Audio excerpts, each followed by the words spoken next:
Hi friends, నేను ఈ నెలంతా దాచిపెట్టుకున్న డబ్బులండి. నేను ఏ కష్టమో చేయలేదు. కష్టం అంటే బయటకు వెళ్ళి ఏ పని చేయలేదు. అలానే ఇంట్లోనూ నేను ఏది వర్క్ చేసి సంపాదించిన డబ్బులు అయితే కాదండి. ఇవి నేను కొంచెం తెలివి ఉపయోగించి సంపాదించిన డబ్బులండి. ఈ బాక్స్ కొనుక్కున్నాను నేను డబ్బులు దాచుకోవడానికి. ఇది జస్ట్ 30 రూపాయలేనండి బాక్స్. ఈ బాక్స్లో నేను మా హస్బెండ్కి తెలియకోకుండా దాచుకున్న డబ్బులండి ఇవి. అవి మీకు ఇప్పుడు చూపిస్తాను ఎంత దాచానో ఏంటో అని. ఇవ్వనండి నేను దాచుకున్న డబ్బులు ఇవి. మీకు చాలామందికి ఇది చిన్న అమౌంట్ అవుతుంది, కానీ నాకు ఇది చాలా పెద్ద అమౌంట్ అండి.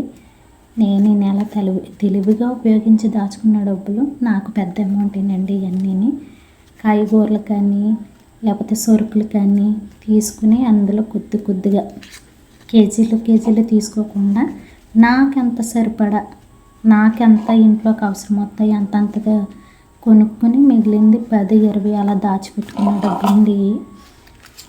పిల్లలకి క్లిప్లు కొనాలని, పిల్లలకి అవి కొనాలని తీసుకుని వాళ్ళకి ఎంత అవసరమో అంతే కొని మిగిలిన డబ్బులు ఇలాగ దాచిపెట్టుకున్నానండి. ఎందుకంటే మధ్యతరగతి ఫ్యామిలీకి ఎప్పుడు ఏ అవసరం వస్తుందో తెలియదు, దానికోసమని. అలానే ఇంట్లో వాళ్ళని అడిగితే దాచుకుంటాను అంటే ఎవ్వరూ డబ్బులు ఇవ్వరండి. నీకెందుకు, నీకు అవసరమా, నీకేం కావాలో మేము కొంటాం కదా ఎలా అంటారండి. అందుకని వాళ్ళని ఇలా దాచుకుంటాను అనుకోకుండా నాకు ఇంట్లో ఆ సరుకులు లేవు ఈ సరుకులు లేవు అని తీసుకుని నేను దాచి ఇలా మెల్లమెల్లగా దాచుకున్నాను. మొత్తం ఈ మంత్ ఏ ప్లేస్లో పెట్టినా మా ఇంట్లో వాళ్ళు కనిపెట్టేస్తారండి. అందుకే ఎలాగో నేను 24 గంటల్లోనూ కొంచెం సమయం కిచెన్లోనే పనిచేస్తాను కాబట్టి ఆ కిచెన్లోనే దాచుకున్న డబ్బులండి ఇవన్నీ. మొత్తం కలిపి 2830 రూపాయలండి ఇవన్నీ. నాకు ఇది పెద్ద అమౌంట్. మీ అందరికీ చిన్న అమౌంట్ అవుతుందేమో, కానీ నాకైతే పెద్ద అమౌంటేనండి. అలాగే మెల్లగా దాచుకొని సంవత్సరం అంతా దాచుకొని ఆ సంవత్సరానికి ఎంత బంగారం వస్తే అంత బంగారం కొనుక్కుందామని ఆలోచించుకుంటున్నానండి. గ్రామ్ వచ్చినా చాలు, అది ఫ్యూచర్లో ఇంకా ఎక్కువ డబ్బు. ఇవేనండి నేను దాచుకున్న డబ్బులు.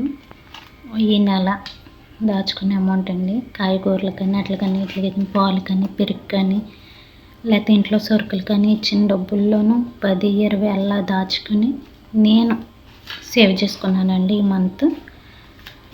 అలాగే కనుమ ఈ ఇయర్ వరకు చూద్దాము.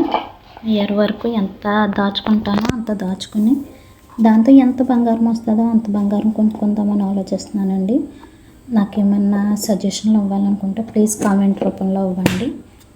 30 రూపాయలు పెట్టుకున్నానండి. ఇది కిచెన్లో పెడతాయి అక్కడ పెట్టకదా అన్నట్టు కామెంట్ రూపంలో నాకు చెప్పండి. ఇలాంటి ఐడియాస్ ఏమైనా కావాలంటే నేను నెక్స్ట్ ఇస్తానండి. అవి ఎలా దాచుకోవాలని చెప్తాను.